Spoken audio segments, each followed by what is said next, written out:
कक्षा 12 में जो हमारा चैप्टर चल रहा है धारा विद्युत, उसमें आज हम पढ़ेंगे प्रतिरोधों का संयोजन। तो प्रतिरोधों का संयोजन के पहले हमने क्या पढ़ा है? संधारित्र का संयोजन पढ़ा है ना। संधारित्र का संयोजन होता है श्रेणी क्रम में और समांतर क्रम में, ठीक है। अब वैसे ही हमको पढ़ना है प्रतिरोधों का संयोजन। पहले हम श्रेणी क्रम संयोजन पढ़ेंगे, उसके बाद पढ़ेंगे समांतर क्रम संयोजन। कैसे प्रतिरोधों को श्रेणी क्रम में जोड़ा जाता है। प्रतिरोध का काम क्या होता है पता है आप लोगों को? धारा के मान में या मार्ग पर रुकावट डालने के लिए क्या लगाया जाता है? प्रतिरोध लगाया जाता है, ठीक है। तो इसका संयोजन का परिपथ बनाते हैं इस प्रकार से। हम इसको एक प्रतिरोध ले लिए जिसको हम नाम देंगे R1, यहीं पे दूसरा प्रतिरोध लेंगे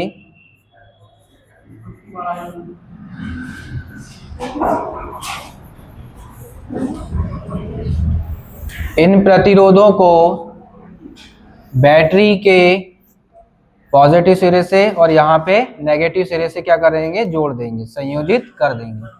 R1, R2 और ये क्या है? R3, ठीक है।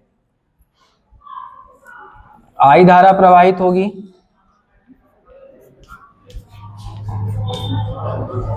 तो हमने ये देखा जब भी श्रेणी क्रम में जोड़ेंगे प्रतिरोध को, तो यहाँ पे देखिए ये मान लीजिए दो सिरे हैं इसके, इसको नाम दे दिए हमने A, इसको नाम दे दिए B। यहाँ पे एक सिरा है इसको C और इसको D। तो अब आप यहाँ पे देखेंगे कि पहला प्रतिरोध है R1 जिसके दो सिरे हैं A और B। तो हमने देखा कि जब भी श्रेणी क्रम में जोड़ेंगे तो पहले प्रतिरोध का दूसरा सिरा दूसरे प्रतिरोध के पहले सिरे से क्या होगा? जुड़ जाएगा, और यही क्रम चलते रहेगा जिसको हम क्या बोलेंगे? श्रेणी क्रम संयोजन, ठीक है। तो इसका एक एग्जांपल लेते हैं। अच्छा, इसको जोड़ेंगे तो सॉल्व कैसे करेंगे? R बराबर क्या करना पड़ेगा? R1 plus R2 plus R3 कर देंगे, प्लस डैश डैश आपके पास जितने भी फिर प्रतिरोध हो उन सबको इस प्रकार जोड़ेंगे तो परिपथ का क्या निकल जाएगा? कुल प्रतिरोध निकल जाएगा। परिपथ का कुल प्रतिरोध निकल जाएगा श्रेणी क्रम के लिए, ठीक है। समांतर क्रम में क्या करते थे? यदि संधारित्र के लिए क्या करते थे? श्रेणी क्रम में रहता था तो संधारित्र के लिए क्या करते थे? 1/C is equal to 1/C1 plus 1/C2। प्रतिरोध के लिए जस्ट इसका क्या करना है? उल्टा करना है, ठीक है। तो यहाँ पे क्या हो जाएगा? R1 plus R2 plus R3 dash dash फिर जितने भी आपके प्रतिरोध हो, ठीक है। ये था इसका श्रेणी क्रम। अब इसका एक एग्जाम्पल देख लेते हैं जो प्रश्न परीक्षा में पूछे जाते हैं। मान लीजिए आपके पास में 3 प्रतिरोध दिए हुए हैं जो कैसे जुड़े हैं? श्रेणी क्रम में जुड़े हैं, ठीक है। यहाँ पे इसका मान कितना है? 2 ओम दे दिया R1 का, R2 का मान है 2 ओम, R3 का मान भी है 2। तीनों प्रतिरोधों का मान दे दिया है और बैटरी से जोड़ दिया गया है धन ऋण। अब आपसे पूछा गया प्रश्न में कि परिपथ का कुल प्रतिरोध ज्ञात कीजिए। परिपथ का कुल प्रतिरोध ज्ञात कीजिए प्रश्न में पूछा गया है। तो आप कैसे सॉल्व करेंगे?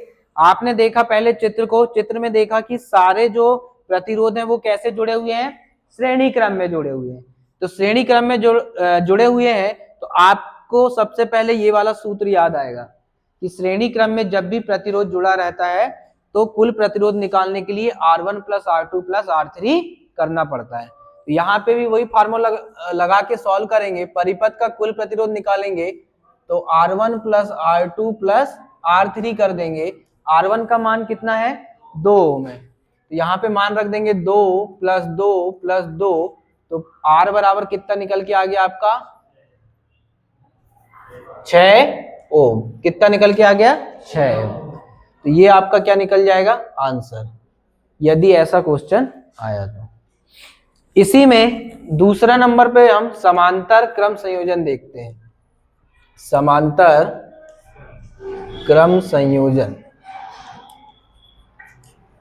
समांतर क्रम संयोजन के लिए क्या होना चाहिए बताओ?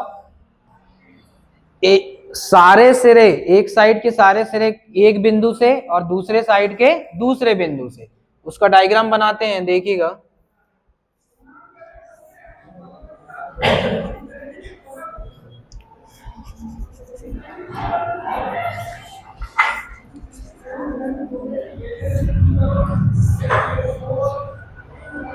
ये कैसे जुड़े हैं? समांतर क्रम में। इसको हम नाम दे देंगे ए बिंदु और इसको नाम दे दिए बी बिंदु, R1 R2 और ये क्या हो गया R3।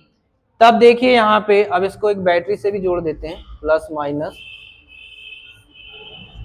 तभी तो क्या होगा, धारा प्रवाहित होगी, है ना। अब आप देखिए, इसका पहला सिरा दूसरे वाले प्रतिरोध का पहला सिरा तीसरे वाले प्रतिरोध का पहला सिरा, सब किस बिंदु से जुड़े हैं? एक साइड में ए बिंदु से। ऐसे इनके दूसरे सिरे यहाँ पे एक साइड दूसरे बिंदु से जुड़े हैं, तो ये कैसा सिरा प्रतिरोध कहलाएगा? समांतर क्रम प्रतिरोध कहलाएगा ना। इसको सॉल्व करेंगे, इसके लिए फॉर्मूला बनता है 1/r = 1/r1 plus 1/r2 plus 1/r3 plus dash dash जितने भी फिर आपके पास प्रतिरोध दिए हों। इस फॉर्मूला से आप समांतर क्रम में कोई भी परिपथ का कुल प्रतिरोध निकालना है तो उसका आंसर निकल जाएगा। तो एक एग्जांपल ले लेते हैं।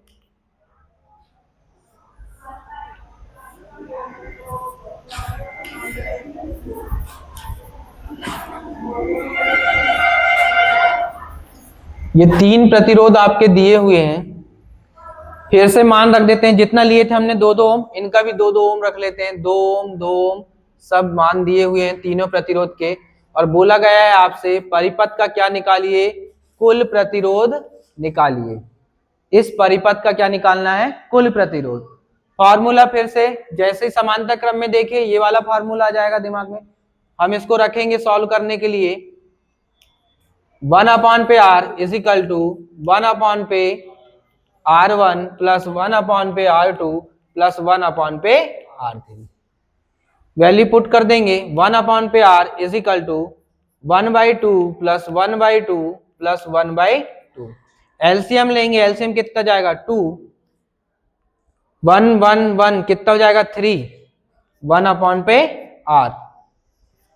क्या ये इसका आंसर निकल गया है? क्या नहीं निकला है, क्योंकि ये किसका मान दिया है? 1/r का दिया है। तब हम इसको निकालेंगे तो r बराबर हमारे पास क्या हो जाएगा? इसको ऊपर ले जाएंगे अंश में, तो ये वाली संख्या को भी क्या करना पड़ेगा? ऊपर ले जाना पड़ेगा अंश में। तो 2 अब कहाँ चले जाएगा?